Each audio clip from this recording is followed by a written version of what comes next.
नमस्कार जैन साथियों, मैं आपका स्वागत करता हूं आपका अपने YouTube channel target with RK पर। कैसे हैं आप सभी छात्र?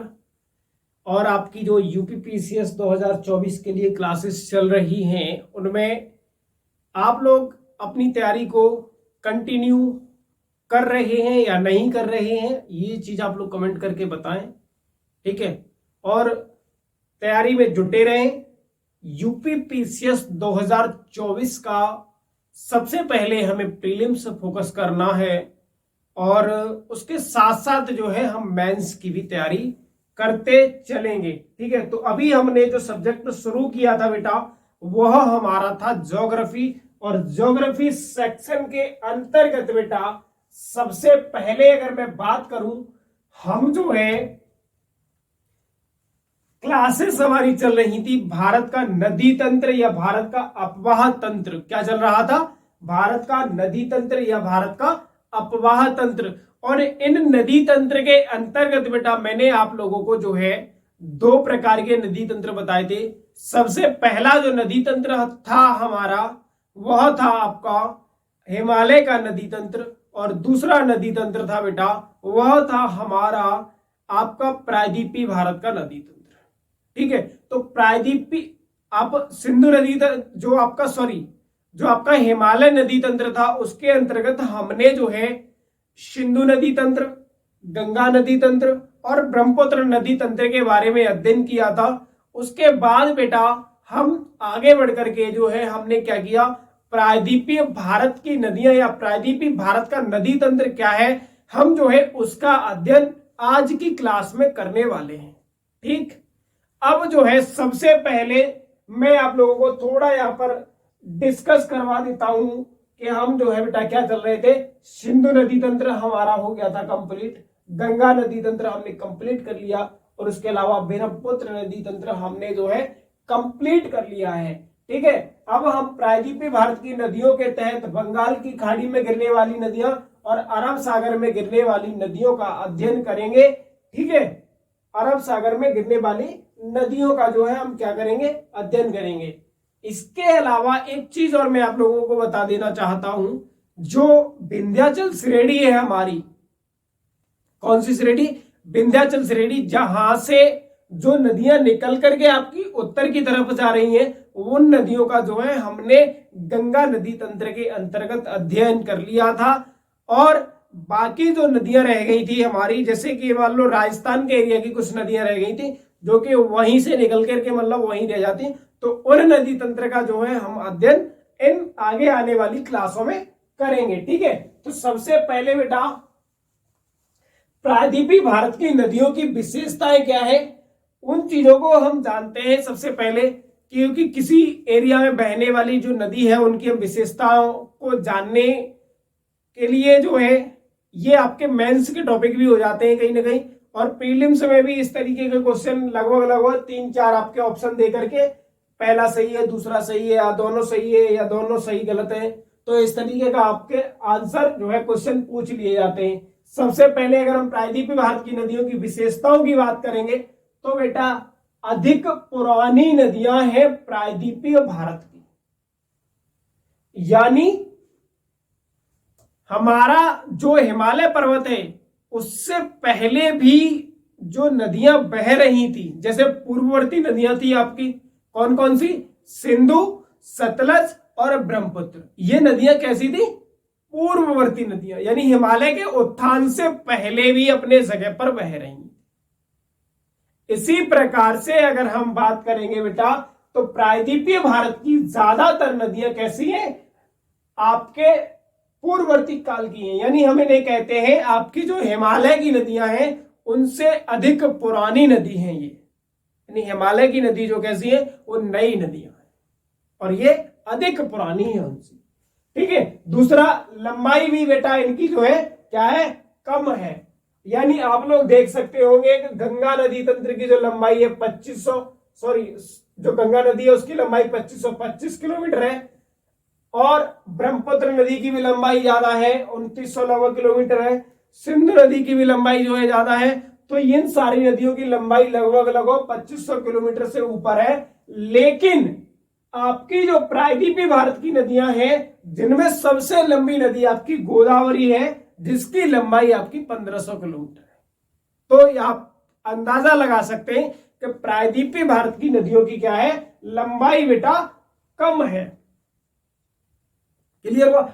दूसरा बेटा, सतत वाहिनी नहीं है ये नदियां। कैसी नहीं है, सतत वाहिनी, यानी ये नदियां हमेशा जो है इनमें जल नहीं रहता है, हमेशा इनमें जल नहीं रहता है। इसका कारण क्या है, एक्चुअली में जो आपकी हिमालय से निकलने वाली नदियां हैं, उनमें क्या रहता है बेटा कि एक तो वहां पर मानसून की भी उपस्थिति रहती है, दूसरा उसके जो है सर्दियों में जो वहां पर हिमनद बनते हैं, उनसे भी जो है जल की आपूर्ति होती रहती है। लेकिन ऐसा आपका दक्षिण भारत या प्रायद्वीपीय भारत की नदियों के साथ ऐसा नहीं है। ठीक है, यानी ये वाली नदियां जो है वो कैसी है, यह सतत वाहिनी नहीं है, पहली चीज। दूसरा, एक नदी है कावेरी। कौन सी, कावेरी। कावेरी नदी जो बेटा, यह एकमात्र ऐसी नदी है जो आपकी सतत वाहिनी है। कैसी है, जो आपकी सतत वाहिनी है। कौन सी नदी, कावेरी।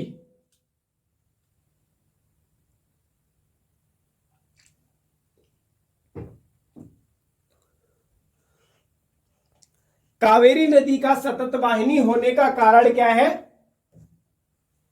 इसको जान लीजिए थोड़ा सा।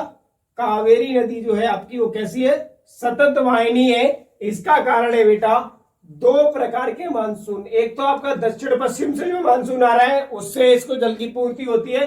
दूसरा जो उत्तर पूर्व से मानसून आ रहा है उससे भी जो है आपके कावेरी नदी को जल की पूर्ति होती है।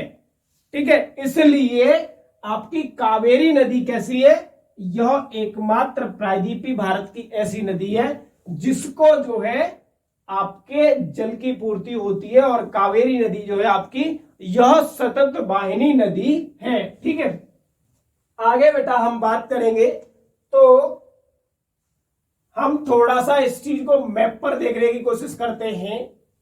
सबसे पहले हमने इन चीजों को दो भागों में डिवाइड किया, जैसे यहां पे। ठीक है, पहला बंगाल की खाड़ी में गिरने वाली नदियां, और दूसरा बेटा आपकी अरब सागर की नदियां या अरब सागर में गिरने वाली नदियां। अब हम बेटा आगे हम बात करेंगे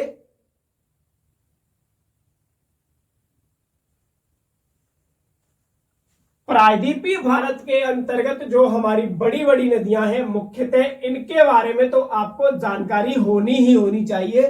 प्रायद्वीपीय भारत की नदियां, सारी नदियों की जानकारी नहीं है, लेकिन आपको इन मुख्य नदियों की जानकारी तो होनी ही चाहिए। सबसे पहले महानदी, इसकी सारी जो सहायक नदियां हैं उनके बारे में और इस नदी के बारे में आपको जानकारी होनी चाहिए। इसके अलावा बेटा महानदी के बाद गोदावरी, कृष्णा, कावेरी और आपका नर्मदा, तापी। इन नदियों के बारे में आपको जानकारी होनी ही होनी चाहिए। किसी कॉम्पिटिटिव एग्जाम के लिए नहीं, वैसे भी आपको इन सारी नदियों की जानकारी होनी चाहिए। ठीक है, तो मैं आपको सारी नदियों के बारे में बताऊंगा, लेकिन खास करके इन ये जो हमारी नदियां, ये बड़ी बड़ी नदियां प्रायद्वीपीय भारत की हैं, इन पर जो है हमारा कुछ ज्यादा फोकस रहेगा। क्या रहेगा, ज्यादा फोकस रहेगा किस पे, आपकी प्रायद्वीपीय भारत की नदियों में जो बड़ी बड़ी नदियां, जैसे महानदी हो गया, गोदावरी हो गया, कृष्णा हो गया, कावेरी हो गया और आपका नर्मदा हो गया, तापी हो गया। ठीक है, अब हम बेटा सबसे पहले चलते हैं आपका कहां पर, बंगाल की खाड़ी में गिरने वाली नदियां। कहां पर, बंगाल की खाड़ी में, बंगाल की खाड़ी में गिरने वाली नदियां।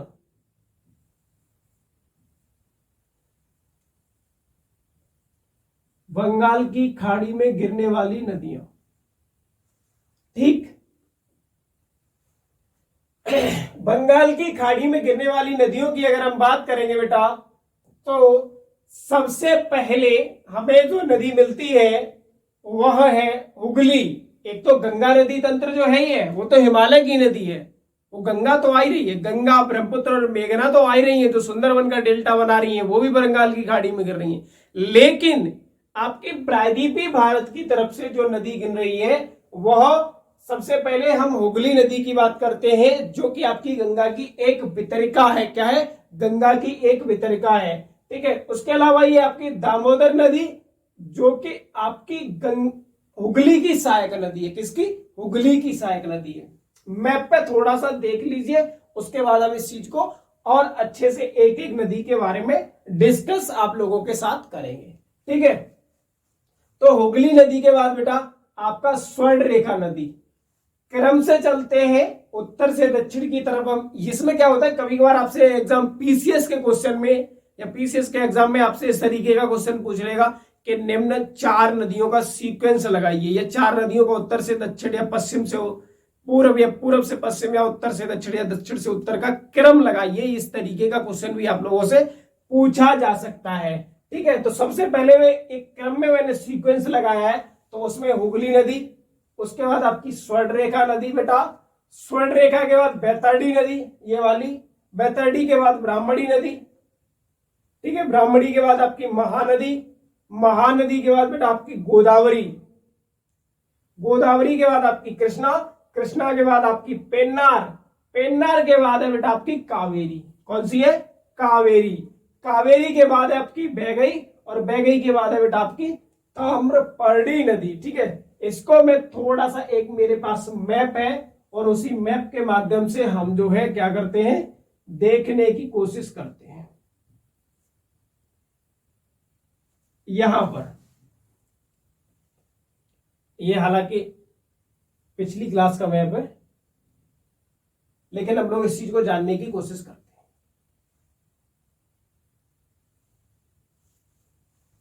ठीक है। ये आपकी गोदावरी नदी है, देख रहे होंगे आप।